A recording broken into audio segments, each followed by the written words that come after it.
Selamat pagi diucapkan kepada Profesor Dr. Halina selaku pencara kita buat subjek komunikasi antara budaya ini serta rakan-rakan sekalian.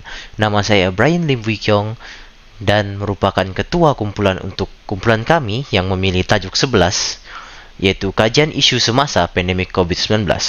Kumpulan kami terdiri daripada 10 orang termaksud saya, dan jika Anda lihat di dalam, itu ialah ahli-ahli kumpulan saya. Terima kasih dan pemenang seterusnya akan mengambil alih. Halo semua, nama saya Brian Lim Wee Kyong dan saya akan membentang mengenai kajian isu semasa kami, yaitu mengenai COVID-19. Isu berkaitan pandemik coronavirus atau wabak coronavirus pandemik COVID-19 makin berluasa di Malaysia. Pandemik COVID-19 menyebabkan jumlah keseluruhan kes di Malaysia adalah sebanyak 2.38 juta dan kematian mencecah angka 27.770 mangsa. Dan pandemik COVID-19 telah memberi impak yang besar kepada kelangsungan kehidupan, keselamatan, dan kesihatan di kalangan masyarakat dan komunitas setempat.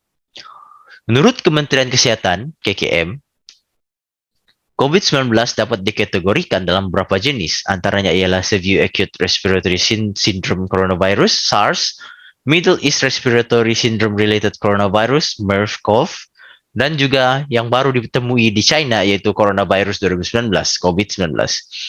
Kementerian Kesehatan Malaysia, KKM, turut menjelaskan bahwa COVID-19 adalah sejenis virus yang boleh menyebabkan jangkitan pada saluran pernafasan. Jangkitan daripada COVID-19 boleh menyebabkan spektrum gejala daripada trisma biasa kepada radang paru-paru, yaitu pneumonia yang sangat teruk. Gejala radang paru-paru COVID-19 yang boleh dilihat daripada pesakit adalah demam, batuk, dan juga sukar bernafas. Tambahan pula, orang tua dan orang yang mempunyai masalah kesehatan serta imun badan yang rendah berpotensi menyebabkan penyakit mereka lebih teruk.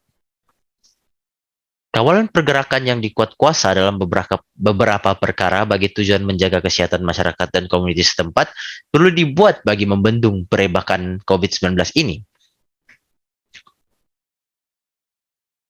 Memandangkan tiada pilihan lain, amalan norma baru kehidupan dalam suasana wabak COVID-19 yang masih menular perlu diperkukuhkan di kalangan masyarakat dan komunitas setempat. Standard Operation Procedure SOP dan peraturan penjarakan fizikal, amalan kesihatan pemakaian pelitup muka perlu diamalkan. Selain itu perlu menjauhi 3C, yaitu crowded place, confined spaces, and close conversations. Ini perlulah menjadi amalan di setiap masa tanpa kompromi untuk setiap warga negara. Itu saya daripada saya. Terima kasih. Kumpulan kami telah menggunakan beberapa kaedah kajian bagi mendapatkan maklumat yang sahih dan relevan berkaitan tentang isu semasa iaitu wabak pandemik COVID-19. Antara kaedah kajian yang telah kumpulan kami gunakan adalah dengan merujuk laman sesawang. Laman sesawang dikenali sebagai satu rangkaian komputer yang mengandungi pelbagai sumber dan maklumat. Kumpulan kami telah melayari beberapa laman sesawang yang berautoriti untuk mendapatkan maklumat ataupun bahan rujukan berkaitan tentang kajian kami. Selain itu, kumpulan kami juga telah menggunakan kaedah kajian pemerhatian. Kumpulan kami telah membuat pemerhatian mengenai norma baharu pandemik COVID-19 ke atas kawasan sekitar kami. Kami telah melihat beberapa perbezaan yang terdapat sebelum dan selepas norma baharu pandemik COVID-19 dan membincangkan perkara ini untuk dijadikan rujukan dalam kajian. Seterusnya, kumpulan kami juga telah menggunakan kaedah kajian rujukan. Kumpulan kami telah membuat beberapa rujukan di jurnal dan artikel bagi mendapatkan fakta berkaitan tentang kajian kami. Akhir sekali adalah bimbingan daripada Profesor. Profesor telah memberi tunjuk ajar bagi kami menjalankan tugasan dengan baik. Oleh itu, kumpulan kami telah mendapat bimbingan daripada Profesor Dr. Halina dalam membuat kajian ini. Selamat pagi semua, nama saya Brian Lim Wee Kyong dan saya akan membentangkan tentang kajian pertama dalam kertas kerja kami, yaitu mengkaji sejauh manakah wabak pandemik COVID-19 membawa perubahan norma budaya baharu dalam kehidupan seharian masyarakat. Konsep norma budaya baharu yang diperkenalkan di negara kita yaitu Malaysia adalah untuk mencegah penularan COVID-19 yang sedang merebak dengan sangat pantas. Pendekatan CAP ataupun CAPP digunakan untuk mencegah penularan COVID-19. CAPP yaitu C, cegah COVID-19 dengan mendidik keluarga serta komuniti norma baharu kehidupan. E, amalkan tingkah laku bagi mengelakkan diri, keluarga dan komuniti daripada jangkitan COVID-19. P, patuhi SOP pengoperasian sektor-sektor utama negara dan lain-lain arahan kerajaan. P yang terakhir yaitu pantau status kesihatan diri dan keluarga sekeluarga, segera dapatkan rawatan jika bergejala, lakukan saringan suhu badan dan gejala sebelum memasuki tempat kerja, institusi pendidikan ataupun di mana-mana tempat yang lain. Selain itu, negara Malaysia juga telah memperkenalkan sistem pemerintahan kawalan pergerakan pemulihan yaitu PKPP, di mana pada 9 Jun 2020 yang amat berhormat Perdana Menteri telah memberitahu 7 strategi kerajaan dalam PKPP ini. Strategi tersebut ialah pengukuhan kesihatan awam, perundangan dan penguasaan, pengukuhan kawalan sempadan, pembukaan sepenuhnya sektor ekonomi, pembudayaan norma baharu dan pemerkasaan tanggungjawab komuniti. Akhir sekali ialah dalam kehidupan norma baharu ini, kerajaan telah meletakkan kawalan sempadan di mana pemeriksaan kesihatan diperlukan untuk pergi keluar negara dan rakyat Malaysia juga perlu dikuarantin sekiranya ingin keluar negara ataupun baru sampai ke negara Malaysia ini. Selain itu, kemasukan dari luar negara juga tidak dibenarkan semasa fasa PKP dan juga untuk memasuki premis perlu membuat pemeriksaan suhu terlebih dahulu serta rakyat yang sudah divaksin sepenuhnya sahaja dibenarkan masuk ke dalam premis-premis tersebut. Itu sahaja daripada saya. Terima kasih semua kerana mendengar dan diteruskan kepada pembentang yang seterusnya. Pelaksanaan kawalan pergerakan. Kerajaan telah melaksanakan perintah kawalan pergerakan di mana larangan pergerakan ke daerah-daerah luar dan dalam negeri sama sekali tidak dibenarkan, kecuali perkhidmatan yang diperlukan sahaja. Hal ini bertujuan untuk mengelakkan insiden peningkatan kes yang mendadak. Penjarakan fizikal melalui kaedah mengelak 3S, sesak, sempit, dan bersembang rapat. Kaedah dalam membendung penularan wabak pandemik ini juga telah diperkenalkan untuk mengawal dan mengurangkan risiko jangkitan dalam kalangan masyarakat. Oleh itu, masyarakat digesa untuk mengelak 3S iaitu tempat yang sesak, tempat yang sempit, dan bersembang rapat. Tempat yang sesak sudah semestinya mempunyai risiko yang tinggi dalam penyebaran virus jangkitan ini. Hasil kajian mendapati jarak antara seseorang haruslah sekurang-kurangnya 1 meter untuk mengurangkan risiko jangkitan. Tempat yang sempit. Orang ramai juga dinasihatkan untuk mengelak ke kawasan yang sempit. Hal ini juga merupakan antara punca utama wabak ini merebak. Bersembang rapat. COVID-19 disebarkan melalui titisan pernafasan apabila bercakap, bersin atau batuk. Oleh itu, masyarakat digesa untuk mengurangkan pergaulan secara bersemuka sebagai langkah berjaga untuk memutuskan rangkaian wabak pandemik ini. Untuk membendung penularan wabak ini, teknologi masa kini banyak membantu dalam urusan berkomunikasi secara maya. Orang ramai boleh menggunakan aplikasi yang menyediakan perkhidmatan penghantaran barang keperluan atau makanan tanpa perlu bersemuka. Contohnya WhatsApp, Telegram yang digunakan sebagai platform media sosial untuk berkomunikasi, Instagram dan aplikasi penghantaran makanan atau barang keperluan seperti Foodpanda, GrabFood dan sebagainya yang menjadi platform pemasaran produk. Terima kasih. Nama saya Darren Hugh Wichun. Jadi poin yang pertama adalah pelaksanaan perintah kawalan pergerakan PKP yang bertujuan untuk mengawal dan mengurangkan kes jangkitan. Yang kedua, hikmat pesanan ringkas SMS. Dan yang ketiga, pengenalan aplikasi MySejahtera. Jadi MySejahtera merupakan aplikasi yang dibangunkan oleh Kerajaan Malaysia untuk membantu dalam pengawasan dan penularan wabak COVID-19 dalam negara, dengan membolehkan pengguna melaksanakan penilaian kesihatan kendiri. Pada masa yang sama, ia juga membantu Kementerian Kesihatan Malaysia (KKM) untuk mendapatkan maklumat awal untuk mengambil tindakan yang cepat dan berkesan. Aplikasi MySejahtera ini banyak memberikan kemudahan seperti membantu kerajaan dalam usaha memutuskan rangkaian jangkitan seterusnya menangani wabak COVID ini. Di mana juga MySejahtera ini dapat membantu individu mengenal pasti tahap kesehatan mereka sepanjang penularan wabak COVID-19. MySejahtera ini juga dapat membantu individu-individu untuk mendapatkan bantuan kesehatan dan tindakan yang perlu diambil jika dijangkiti COVID-19. Yang terakhir,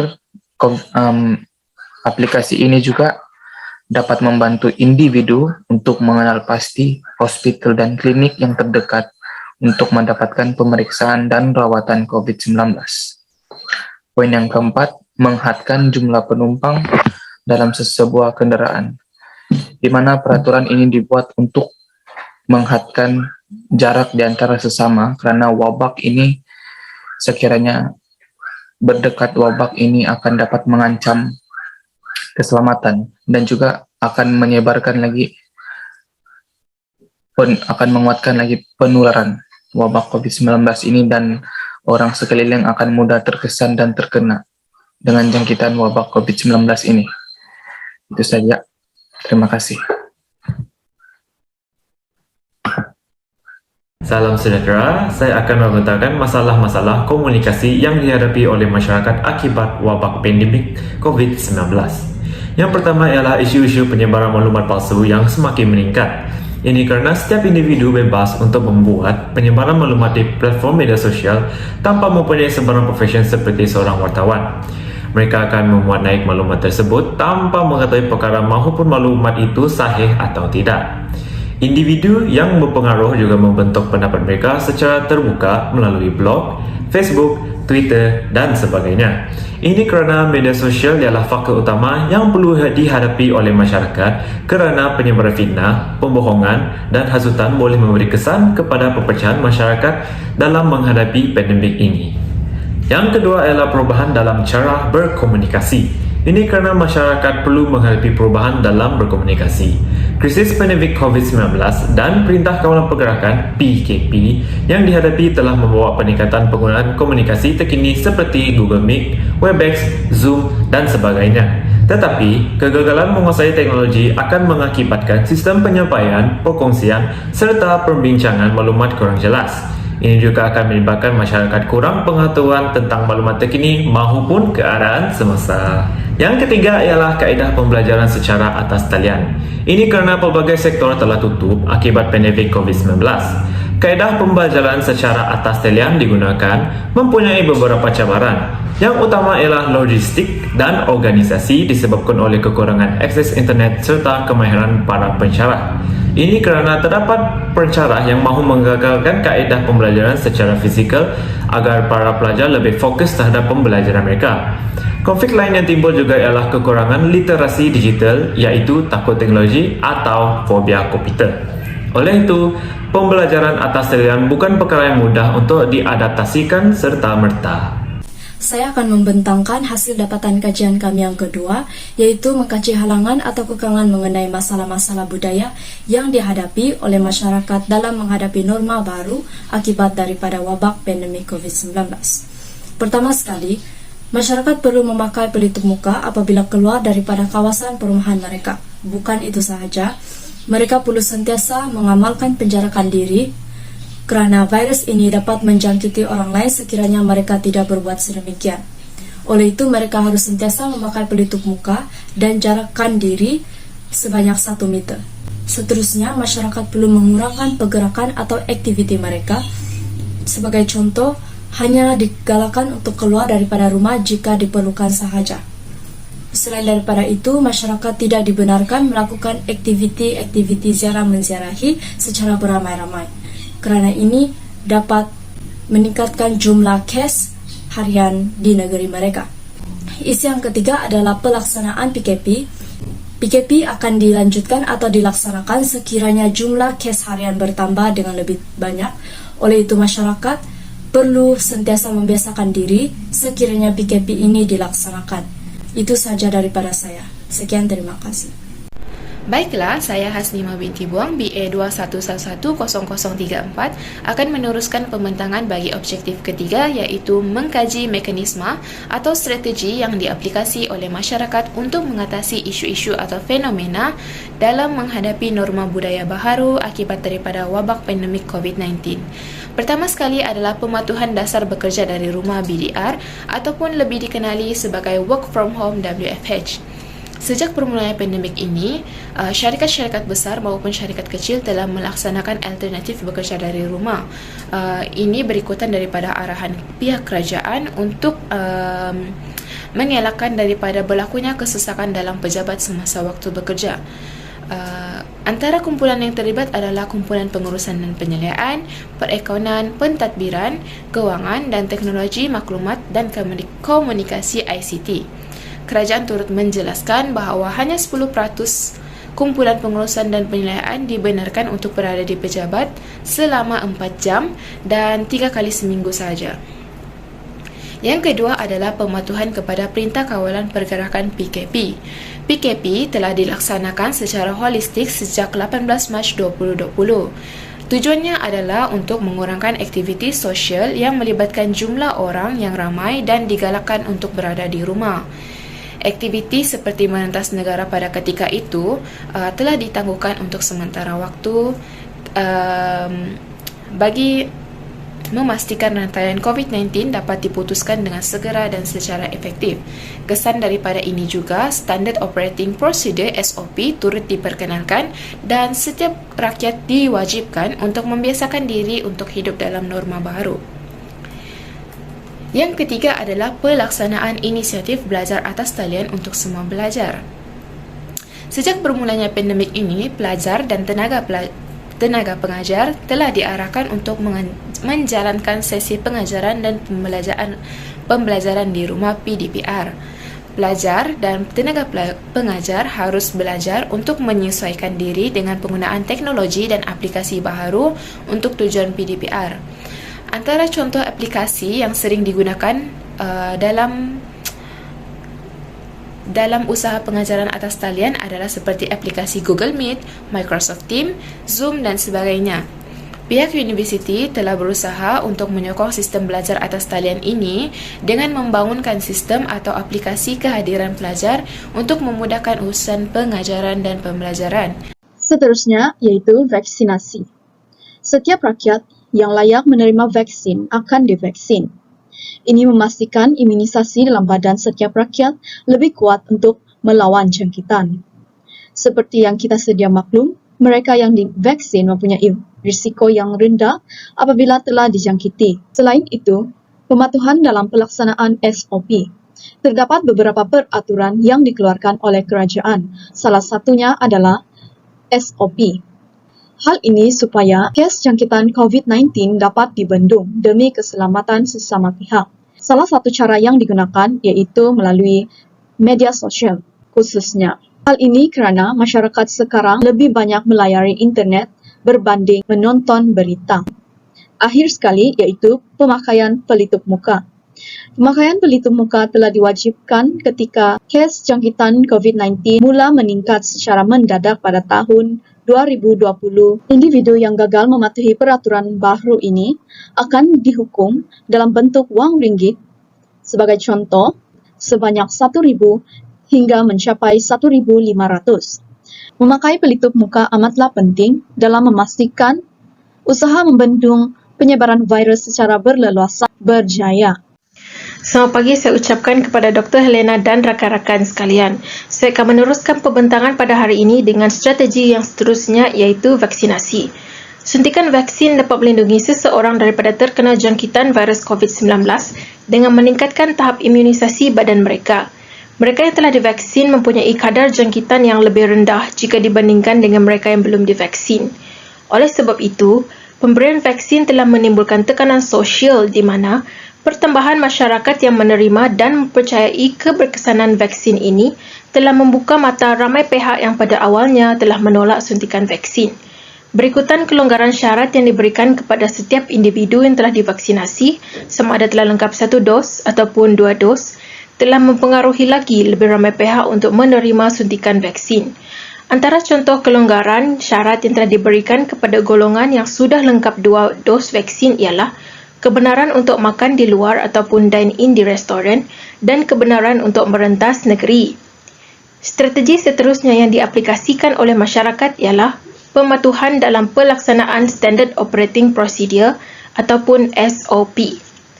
Standard Operating Procedure ataupun nama pendeknya SOP merupakan salah satu langkah untuk mengurangkan kadar jangkitan COVID-19 dalam kalangan masyarakat kita.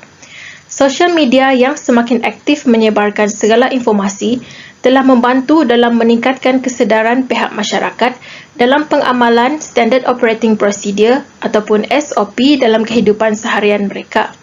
Sebagai buktinya, Google telah menubuhkan kempen yang menyediakan pelbagai petua pencegahan kepada orang ramai untuk membantu memperlahankan penyebaran virus COVID-19 dan mengesahkan maklumat tentang penyebaran virus COVID-19 pada platformnya sendiri. Ini telah meningkatkan sifat peka dalam masyarakat dalam mengambil tahu info-info baru yang berkaitan dengan virus tersebut. Strategi seterusnya yang diaplikasikan oleh masyarakat ialah pemakaian pelitup muka di tempat awam. Virus COVID-19 yang berasal daripada Wuhan, China ini telah merebak ke serata dunia dan telah membahayakan kesihatan setiap peringkat masyarakat sekiranya tidak memakai pelitup muka. Hal ini kerana virus ini didapati boleh merebak melalui udara dan air liur manusia. Oleh itu, demi kebaikan setiap individu, kerajaan telah mewajibkan pemakaian pelitup muka ini. Denda akan dikenakan jika mana-mana individu ataupun organisasi yang tidak melaksanakan kewajipan ini dengan sempurna. Denda tersebut beranggaran daripada RM1,000 hingga RM1,500.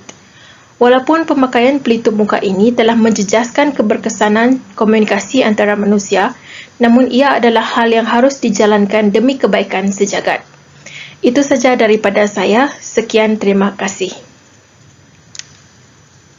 Kesimpulannya, penularan wabak COVID-19 telah memberi kesan yang besar kepada negara dalam aspek ekonomi maupun sosial. Walaupun begitu, rakyat perlu terus mematuhi perintah yang telah dikeluarkan oleh kerajaan bagi memastikan penularan wabak COVID-19 dapat diatasi. Rakyat juga perlu terus membudayakan norma baharu agar penularan wabak COVID-19 dapat segera ditamatkan. Kerajaan sudah memainkan peranan mereka untuk membasmi virus COVID-19 dengan seriusnya. Maka, marilah kita menyokong usaha kerajaan untuk memulihkan keadaan supaya boleh kembali kepada sedia kala. Diharapkan dalam tempoh ini, negara kita akan pulih dan wabak ini boleh dikawal. Terlebih dahulu, kami ingin mengucapkan jutaan terima kasih kepada Dr. Halina selaku pensyarah komunikasi antara budaya yang telah banyak membimbing dan memberi tunjuk ajar dengan sepenuh hati. Selain itu, kami juga ingin mengucapkan setinggi-tinggi penghargaan kepada pihak UMS atas kemudahan yang telah disediakan bagi mendapat bahan-bahan rujukan yang berkaitan dengan kerja khusus ini. Di samping itu, kami juga ingin menyampaikan ucapan terima kasih kepada ibu bapa kami kerana mereka telah menyediakan keperluan seperti Wi-Fi, data seluler, komputer riba dan telefon bimbit untuk membuat kerja khusus ini. Dan akhir sekali, kami juga ingin mengucapkan ribuan terima kasih kepada rakan-rakan sekelas kerana sudi memberi tunjuk ajar dan dorongan serta berkongsi maklumat yang berkaitan walaupun pelbagai cabaran yang masing-masing kami hadapi dalam menyelesaikan kerja khusus ini. Itu sahaja pembentangan daripada kumpulan kami. Sekian, terima kasih.